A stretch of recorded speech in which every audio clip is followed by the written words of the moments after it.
Hello, and welcome to Narrated Archives, the place where we discover enduring and classic short stories from the public domain. My name is Sally Barron, and I'm your guide and narrator on this literary journey. We've something a little lighter for you today. Maybe you're on a morning walk, maybe you're making coffee, or maybe you're just staring at the ceiling. Whatever you're doing, you're in the right place. This week, we're heading down under with 3 stories written by Andrew Barton Banjo Paterson, who was a highly influential Australian poet, journalist, and author. His works, often written under the pseudonym The Banjo, the name of the family racehorse, captured the essence of life in the Australian outback. His most famous ballads, The Man from Snowy River and Waltzing Matilda, became staples of Australian culture and are still widely celebrated today. Paterson initially worked as a solicitor in Sydney before transitioning to a career in journalism, serving as a war correspondent during the Boer War and World War I. He also wrote novels, children's verses, and short stories, cementing his legacy as one of Australians' most beloved writers. His contributions to literature are so significant that his portrait is featured on the Australian $10 note. I can relate to the first story as a cat owner. Banjo contrasts the cat's public image of domestic comfort with its true instinct-driven nature and independent spirit. The cat. Most people think that a cat is an unintelligent animal, fond of ease and caring little for anything but mice and milk. But a cat has really more character than most human beings, and gets a great deal more satisfaction out of life. Of all the animal kingdom, the cat has the most many-sided character. He or she is an athlete, a musician, an acrobat, a Lothario, a grim fighter, a sport of the first water. All day long the cat loafs about the house, takes things easy, sleeps by the fire, and allows himself to be pestered by the attentions of our womenfolk and annoyed by our children. To pass the time away, he sometimes watches a mouse hole for an hour or two, just to keep himself from dying of ennui. And people get the idea that this sort of thing is all that life holds for a cat. But watch him as shades of evening fall, and you see the cat as he really is. When the family sits down to tea, the cat usually puts in an appearance to get his share, and purrs noisily, and rubs himself against the legs of the family. And all the time he is thinking of a fight or a love affair that is coming off that evening. If there is a guest at the table, the cat is particularly civil to him, because the guest is likely to have the best of what is going. Sometimes, instead of recognizing this civility with something to eat, the guest stoops down and strokes the cat and says, "Poor kitty, poor kitty." The cat soon tires of that. He puts up his claw and quietly but firmly rakes the guest in the leg. "Ow," says the guest. "The cat stuck his claws into me." The delighted family remarks, "Isn't that sweet of him? Isn't he intelligent? He wants you to give him something to eat." The guest dares not do what he would like to do, kick the cat through the window. So, with tears of rage and pain in his eyes, he affects to be very much amused and sorts out a bit of fish from his plate and hands it down.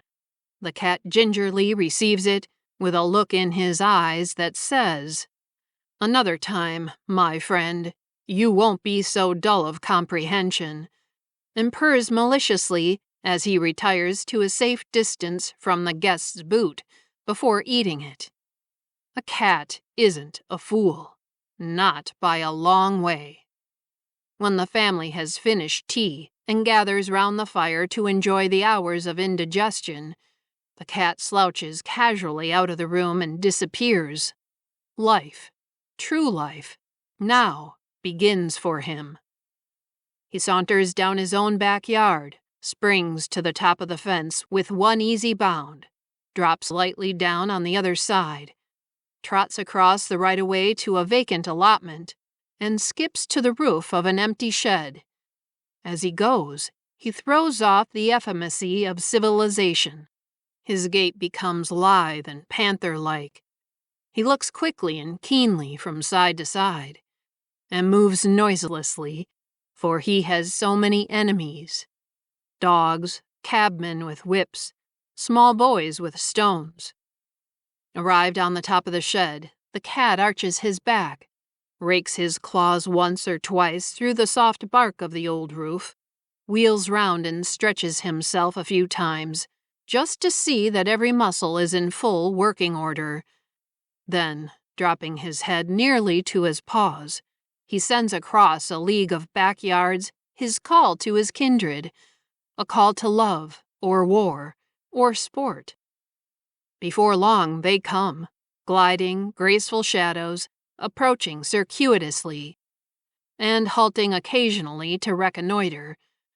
Tortoiseshell, tabby, and black, all domestic cats, but all transformed for the nonce into their natural state. No longer are they hypocritical, meek creatures who an hour ago were caging for fish and milk. They are now ruffling, swaggering blades with a Gascon sense of dignity. Their fights are grim and determined, and a cat will be clawed to ribbons before he will yield. Even lady cats have this inestimable superiority over human beings that they can work off jealousy, hatred, and malice in a sprawling, yelling combat on a flat roof. All cats fight, and all keep themselves more or less in training while they are young. Your cat may be the acknowledged lightweight champion of his district, a Griffo of the feline ring. Just think how much more he gets out of his life than you do out of yours. What a hurricane of fighting and love-making his life is, and blush for yourself. You have had one little love affair, and never had a good all-out fight in your life. And the sport they have, too. As they get older and retire from the ring, they go in for sport more systematically. The suburban backyards that are to us but dullness indescribable are to them hunting grounds and trysting places where they may have more gallant adventure than ever had King Arthur's knights or Robin Hood's merry men. Grimalkin decides to kill a canary in a neighboring veranda. Consider the fascination of it, the stealthy recognizance from the top of the fence, the care to avoid waking the house dog, the noiseless approach, and the hurried dash, and the fierce clawing at the fluttering bird till its mangled body is dragged through the bars of the cage, the exultant retreat with the spoil, the growling over the feast that follows. Not the least entertaining part of it is the demure satisfaction of arriving home in time for breakfast and hearing the house mistress say, "Tom must be sick. He seems to have no appetite." It is always leveled as a reproach against cats that they are more fond of their home than of the people in it. Naturally, the cat doesn't like to leave his country, the land where all his friends are, and where he knows every landmark. Exiled in a strange land, he would have to learn a new geography, to exploit another tribe of dogs, to fight and make love to an entirely new nation of cats. Life isn't long enough for that sort of thing.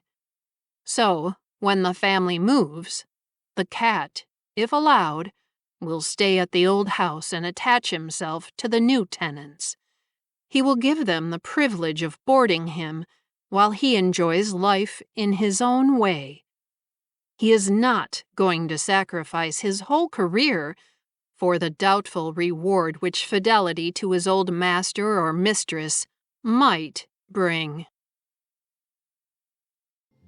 Next up from The Banjo is a humorous and practical essay offering advice on how to enjoy gardening without the constant frustration of nature's interference. The Amateur Gardener. The first step in amateur gardening is to sit down and consider what good you are trying to get by it.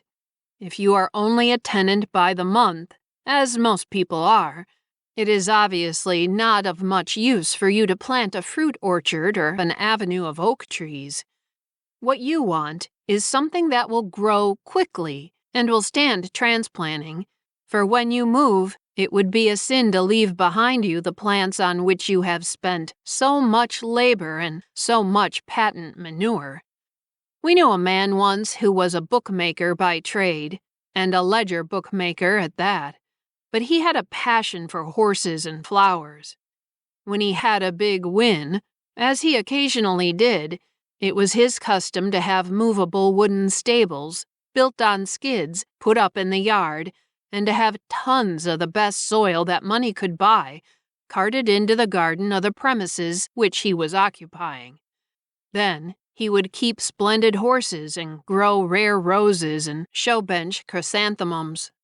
His landlord passing by would see the garden in a blaze of color and promise himself to raise the bookmaker's rent next quarter day. However, when the bookmaker took the knock, as he invariably did at least twice a year, it was his pleasing custom to move without giving notice. He would hitch 2 cart horses to the stables and haul them right away at night. He would not only dig up the roses, trees, and chrysanthemums he had planted, but he would also cart away the soil he had brought in. In fact, he used to shift the garden bodily. He had one garden that he shifted to nearly every suburb in Sydney, and he always argued that the change of air was invaluable for the chrysanthemums. Being determined, then, to go in for gardening on common-sense principles, and having decided on the shrubs you mean to grow, the next consideration is your chance of growing them. If your neighbor keeps game fowls, it may be taken for granted that before long they will pay you a visit, and you will see the rooster scratching your potted plants out by the roots as if they were so much straw, just to make a nice place to lie down and fluff the dust over himself. Goats will also stray in from the street and bite the young shoots off, selecting the most valuable plants with a discrimination that would do credit to a professional gardener. It is therefore useless to think of growing delicate or squeamish plants. Most amateur gardeners maintain a lifelong struggle against the devices of nature, but when the forces of man and the forces of nature come into conflict, nature wins every time. Nature has decreed that certain plants shall be hardy, and therefore suitable to suburban amateur gardeners. The suburban amateur gardener persists in trying to grow quite other plants, and in despising those marked out by nature for his use. It is to correct this tendency that this article is written. The greatest standby to the amateur gardener should undoubtedly be the blue-flowered shrub known as plumbago. This homely but hardy plant will grow anywhere. It naturally prefers a good soil and sufficient rainfall, but if need be, it will worry along without either. Fowls cannot scratch it up, and even the goat turns away dismayed from its hard-featured branches. The flower is not strikingly beautiful nor ravishingly scented, but it flowers 9 months out of the year. Smothered with street dust and scorched by the summer sun, you will find that old plumbago plugging along undismayed. A plant like this should be encouraged, but the misguided amateur gardener, as a rule, despises it. The plant known as the churchyard geranium is also one marked out by Providence for the amateur. So is cosmea, which comes up year after year where once planted. In creepers, begonia and lantana will hold their own under difficulties perhaps as well as any that can be found. In trees, the Port Jackson fig is a patriotic one to grow. It is a fine plant to provide exercise, as it sheds its leaves unsparingly and requires the whole garden to be swept up every day. Your aim as a student of nature should be to encourage the survival of the fittest. There is a grass called nutgrass and another called Parramatta grass, either of which holds its own against anything living or dead. The average gardening manual gives you recipes for destroying these. Why should you destroy them in favor of a sickly plant that needs constant attention? No, the Parramatta grass is the selected of nature, and who are you to interfere with nature? Having decided to go in for strong, simple plants that will hold their own and a bit over, you must get your implements of husbandry. The spade is the first thing, but the average ironmonger will show you an unwieldy weapon only meant to be used by navvies. Don't buy it. Get a small spade, about half size. It is nice and light and doesn't tire the wrist. And with it you can make a good display of enthusiasm and earn the hypocritical admiration of your spouse. After digging for half an hour or so, get a back rub with any of the backache cures. From that moment, you will have no further need for the spade. A barrow is about the only other thing needed. Anyhow, it is almost a necessity for wheeling cases of whiskey up to the house. A rake is useful when your terrier dog has bailed up a cat and will not attack it until the cat is made to run. Talking of terrier dogs, an acquaintance of ours has a dog that does all his gardening. The dog is a small, elderly terrier with a failing memory. As soon as the terrier has planted a bone in the garden, the owner slips over, digs it up, and takes it away. When that terrier goes back and finds the bone gone, he distrusts his memory and begins to think that perhaps he has made a mistake and has dug in the wrong place. So he sets to work and digs patiently all over the garden, turning over acres of soil in the course of his search. This saves his master a lot of backache. The sensible amateur gardener, then, will not attempt to fight with nature, but will fall in with her views. What's more pleasant than to get out of bed at 11:30 on a Sunday morning, to look out of your window at a lawn waving with the feathery plumes of a Parramatta grass, and to see beyond it the churchyard geranium flourishing side by side with the plumbago and the Port Jackson fig? The garden gate blows open, and the local commando of goats, heated by an aged and fragrant patriarch, locally known as DeWet, rushes in. But their teeth will barely bite through the wiry stalks of the Parramatta grass, and the plumbago and the fig tree fail to attract them, and before long they stand on one another's shoulders, scale the fence, and disappear into the next-door garden, where a fanatic is trying to grow show roses. After the last goat has scaled your neighbor's fence, and only DeWet is left, your little dog discovers him.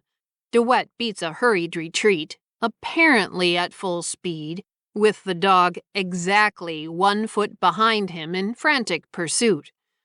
We say apparently at full speed because experience has taught that DeWet can run as fast as a greyhound when he likes, but he never exerts himself to go faster than is necessary to keep just in front of whatever dog is after him.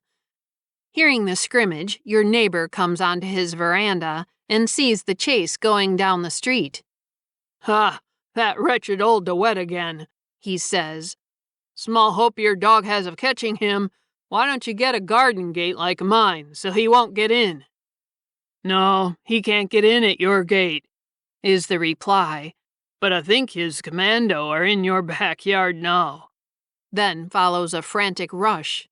Your neighbor falls downstairs in his haste, and the commando, after stopping to bite some priceless potted plants of your neighbor's as they come out, skips easily back over the fence and through your gate into the street again. If a horse gets in, his hoofs make no impression on the firm turf of the Parramatta grass. The game fowls of your other neighbor come fluttering into your garden and scratch and chuckle and fluff themselves under your plumbago bush. But don't worry. Why should you? They can't hurt it. And besides, you know that the small black hen and the big yellow one, who have disappeared from the throng, are even now laying their daily egg for you behind the thickest bush. Your little dog rushes frantically up and down the front bed of your garden, barking and racing and tearing up the ground, because his rival little dog, who lives down the street, is going past with his master, and each pretends that he wants to be at the other, as they have pretended every day for the past 3 years. The performance he is going through doesn't disturb you. Why should it? By following the directions in this article, you have selected plants he cannot hurt. After breakfast at noon, you stroll out and, perhaps, smooth with your foot or with your spade the inequities made by the hens. You gather up casually the eggs that they have laid. You whistle to your little dog and go out for a stroll with a light heart. Our third little gem has Greenhide Billy, the biggest liar in the district, telling a tale of his wild adventures in the Northern Territory, impressing his fellow station hands. His masterpiece. Greenhide Billy was a stockman on a Clarence River cattle station and admittedly the biggest liar in the district. He had been, for many years, pioneering in the Northern Territory, the other side of the sundown, a regular furthest out man, and this assured his reputation among station hands, who award rank according to amount of experience.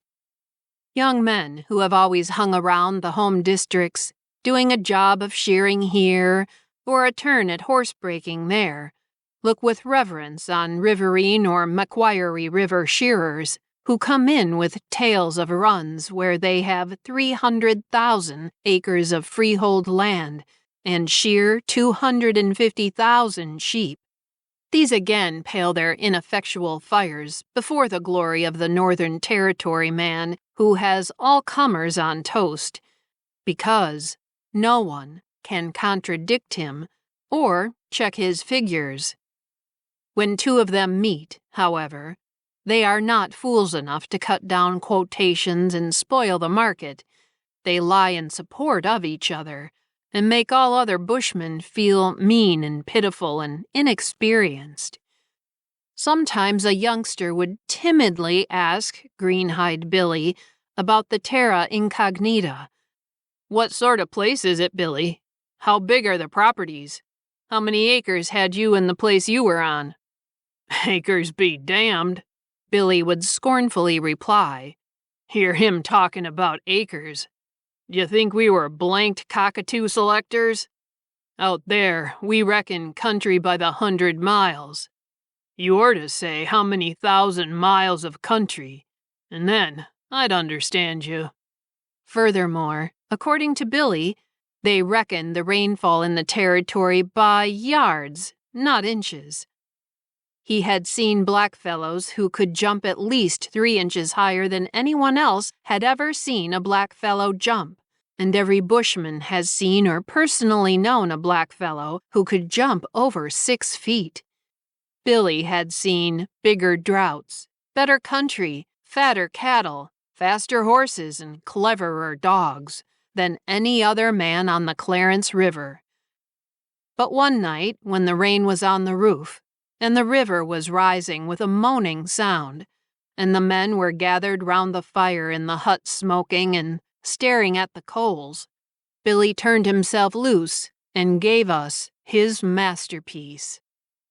"I was droven with cattle from Mungery Banbone to Old Corlett Station on the Bucka Downtown River." Billy always started his stories with some paralyzing bush names. "We had 1,000 head of store cattle, wild, mountain-bred wretches that charge you on sight. They were handy with their horns, they could skewer a mosquito. There was one or two one-eyed cattle among 'em, and you know how a one-eyed beast always keeps moving away from the mob, poking away out to the edge of them so as they don't get on his blind side, so that by stirring about he keeps the others restless. They had been scared once or twice and stampeded and gave us all we could do to keep 'em together. And it was wet and dark and thundering, and it looked like a real bad night for us. It was my watch. I was on one side of the cattle, like it might be here, with a bit of a fire, and my mate, Barcoo Jim. He was right opposite on the other side of the cattle, and had gone to sleep under a log. The rest of the men were in the camp fast asleep. Every now and again, I'd get on my horse and prowl round the cattle, quiet-like, and they seemed to be settled down all right, and I was sitting by my fire, holding my horse and drowsing, when all of a sudden, a blessed possum ran out from some sapling and scratched up a tree right alongside me. I was half asleep, I suppose, and was startled. Anyhow, never thinking what I was doing, I picked up a fire stick out of the fire and flung it at the possum. Whoop! Before you could say Jack Robertson, that 1,000 head of cattle were on their feet and made one wild, headlong, mad rush right over the place where poor old Barcoo Jim was sleeping. There was no time to hunt up materials for the inquest. I had to keep those cattle together, so I sprang into the saddle, dashed the spurs into the old horse, dropped my head on his mane, and sent him as hard as he could leg it through the scrub to get to the lead of the cattle and steady them. It was brigalow, and you know what that is. You know how the brigalow grows, continued Bill. Saplings about as thick as a man's arm, and that close together a dog can't open his mouth to bark in 'em. Well, those cattle swept through that scrub, leveling it like as if it had been cleared for a railway line.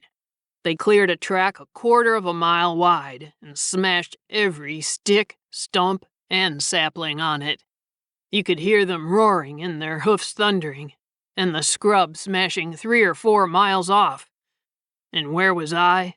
I was racing parallel with the cattle, with my head down on the horse's neck, letting him pick his way through the scrub in the pitchy darkness. This went on for about 4 miles. Then the cattle began to get winded, and I dug into the old stock horse with the spurs, and got in front, and began to crack the whip and sing out, so as to steady them a little. After a while, they dropped slower and slower, and I kept the whip going. I got them all together in a patch of open country, and there I rode around and around 'em all night till daylight. And how I wasn't killed in the scrub, goodness only knows, for a man couldn't ride in the daylight where I did in the dark. The cattle were all knocked about, horns smashed, legs broken, ribs torn, but they were all there, every solitary head of 'em, and as soon as the daylight broke, I took 'em back to camp. That is, all that could travel, because I had to leave a few broken-legged ones. Billy paused in his narrative. He knew that some suggestions would be made, by way of a compromise, to tone down the awful strength of the yarn, and he prepared himself accordingly. His motto was, "No surrender." He never abated one jot of his statements. If anyone chose to remark on them, he made them warmer and stronger, and absolutely flattened out the intruder. "That was a wonderful bit of riding you done, Billy," said one of the men at last, admiringly. "It's a wonder you wasn't killed. I suppose your clothes was pretty well tore off your back with the scrub." "Never touched a twig," said Billy. "Ah," faltered the inquirer. "Then no doubt you had a real ringing good stock horse that could take you through a scrub like that, full split in the dark, and not hit you against anything." "No, he wasn't a good one," Billy said decisively. "He was the worst horse in the camp. Terrible awkward in the scrub he was, always falling down on his knees, and his neck was so short you could sit far back on him and pull his ears. Here, that interrogator retired hurt. He gave Billy best. After a pause, another took up the running. How did your mate get on, Billy? I suppose he was trampled to a mummy. No, said Billy. He wasn't hurt a bit. I told you he was sleeping under the shelter of a log. Well, when those cattle rushed, they swept over that log 1,000 strong, and every beast of that herd took the log in his stride and just missed landing on Barco Jimmy by about 4 inches. The men waited a while and smoked to let this statement soak well into their systems. At last, one rallied and had a final try. It's a wonder then, Billy, he said, that your mate didn't come after you and give you a hand to steady the cattle. Well, perhaps it was, said Billy. Only there was a bigger wonder than that at the back of it. What was that? My mate never woke up all through it. Then the men knocked the ashes out of their pipes and went to bed. I hope you had fun listening to Banjo Paterson, maybe even laughed today. For more selections from the public domain, be sure to subscribe to Narrated Archives. Your reviews and ratings are the best way to support the show and ensure we can continue to bring you these stories. We're always looking for new tales to read. If there's a particular author or short story from the public domain you'd like to hear, please submit your suggestions at sbnarration@sallybaronvoiceovers.com. Thanks for listening.